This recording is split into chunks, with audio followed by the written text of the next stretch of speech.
De repente, Honório olhou para o chão e viu uma carteira. Abaixar-se, apanhá-la e guardá-la foi obra de alguns instantes. Ninguém viu, salvo um homem que estava à porta de uma loja, e que, sem o conhecer, lhe disse rindo: "Olhe, se não dá por ela. Perdi-a de uma vez." "É verdade", concordou Honório envergonhado. Para avaliar a oportunidade desta carteira, é preciso saber que Honório tem de pagar amanhã uma dívida, 400 e tantos mil réis, e a carteira trazia o bojo recheado. A dívida não parece grande para um homem da posição de Honório, que advoga. Mas todas as quantias são grandes ou pequenas, segundo as circunstâncias, e as dele não podiam ser piores. Gastos de família excessivos, a princípio por servir a parentes, e depois por agradar a mulher, que vivia aborrecida da solidão. Baile daqui, jantar dali, chapéus, leques, tanta coisa mais, que não havia remédio senão ir descontando o futuro. Endividou-se. Começou pelas contas de lojas e armazéns. Passou aos empréstimos, 200 a um, 300 a outro, 500 a outro, e tudo a crescer, e os bailes a darem-se, e os jantares a comerem-se, um turbilhão perpétuo, uma voragem. "Tu agora vais bem, não?" dizia-lhe ultimamente o Gustavo C., advogado e familiar da casa. "Agora vou", mentiu Honório. A verdade é que ia mal.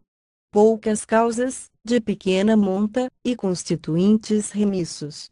Por desgraça perdera ultimamente um processo, em que fundara grandes esperanças. Não só recebeu pouco, mas até parece que ele lhe tirou alguma coisa a reputação jurídica. Em todo caso, andavam mafinas nos jornais. Dona Amélia não sabia nada. Ele não contava nada à mulher, bons ou maus negócios. Não contava nada a ninguém.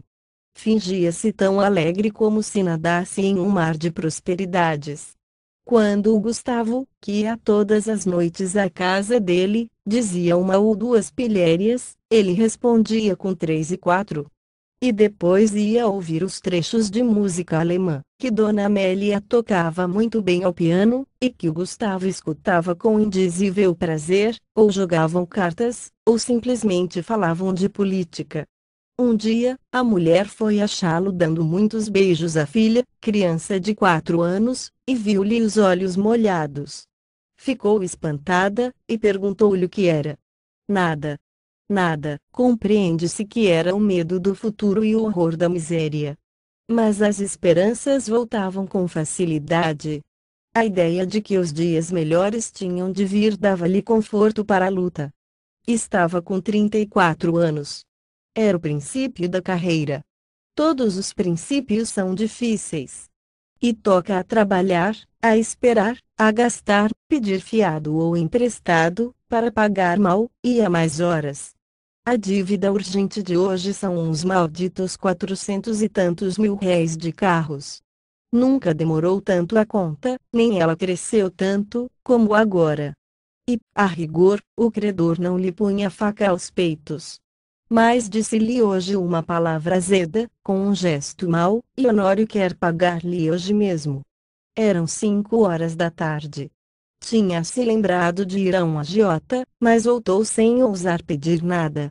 Ao enfiar pela rua da Assembleia é que viu a carteira no chão, apanhou-a, meteu no bolso, e foi andando. Durante os primeiros minutos, Honório não pensou nada. Foi andando, andando, andando, até o Largo da Carioca. No largo parou alguns instantes, enfiou depois pela Rua da Carioca, mas voltou logo, e entrou na Rua Uruguaiana. Sem saber como, achou-se daí a pouco no Largo de São Francisco de Paula. E ainda, sem saber como, entrou em um café. Pediu alguma coisa e encostou-se à parede, olhando para fora. Tinha medo de abrir a carteira.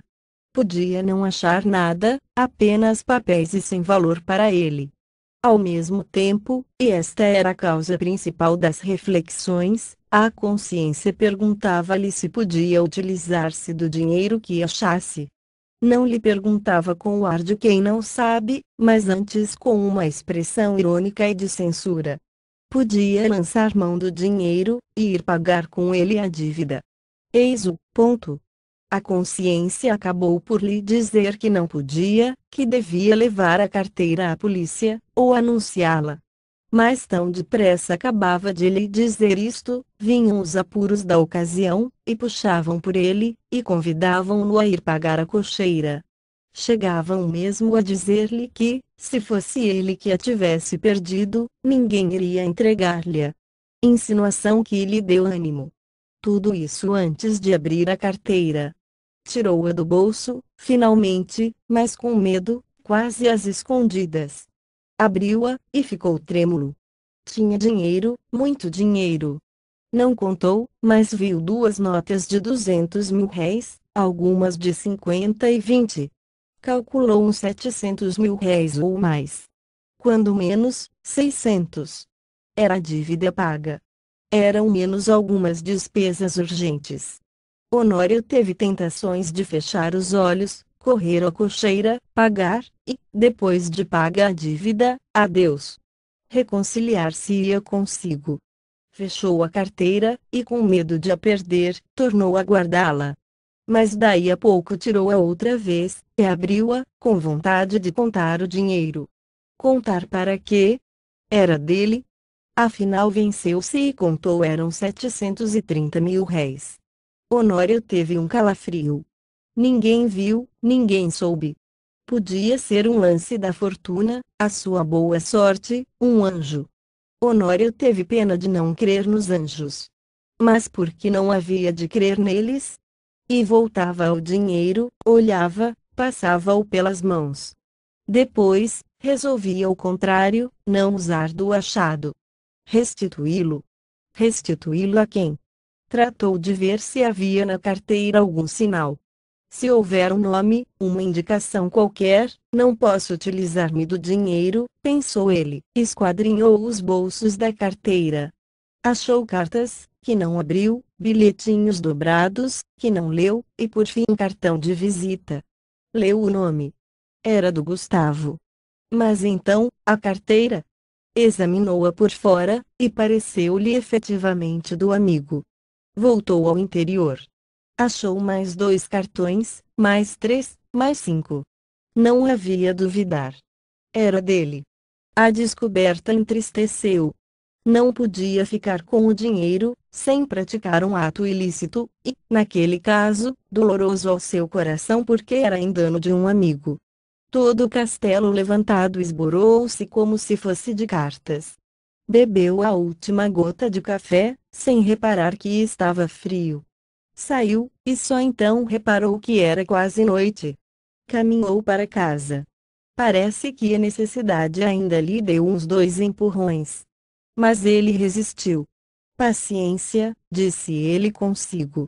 Verei amanhã o que posso fazer. Chegando a casa, já ali achou o Gustavo, um pouco preocupado, e a própria Dona Amélia o parecia também. Entrou rindo, e perguntou ao amigo se lhe faltava alguma coisa. Nada. Nada. Por quê? Mete a mão no bolso. Não te falta nada? Falta-me a carteira, disse o Gustavo sem meter a mão no bolso.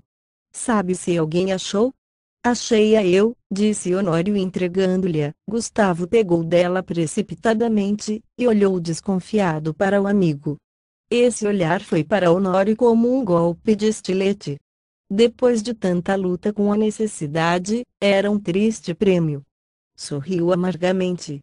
Ele, como outro lhe perguntasse onde achara, deu-lhe as explicações precisas. Mas conheceste-a? Não. Achei os teus bilhetes de visita. Honório deu 2 voltas, e foi mudar de toalete para o jantar. Então Gustavo sacou novamente a carteira, abriu-a, foi a um dos bolsos, tirou um dos bilhetinhos, que o outro não quis abrir nem ler, e estendeu-o a Dona Amélia, que, ansiosa e trêmula, rasgou-o em 30.000 pedaços. Era um bilhetinho de amor.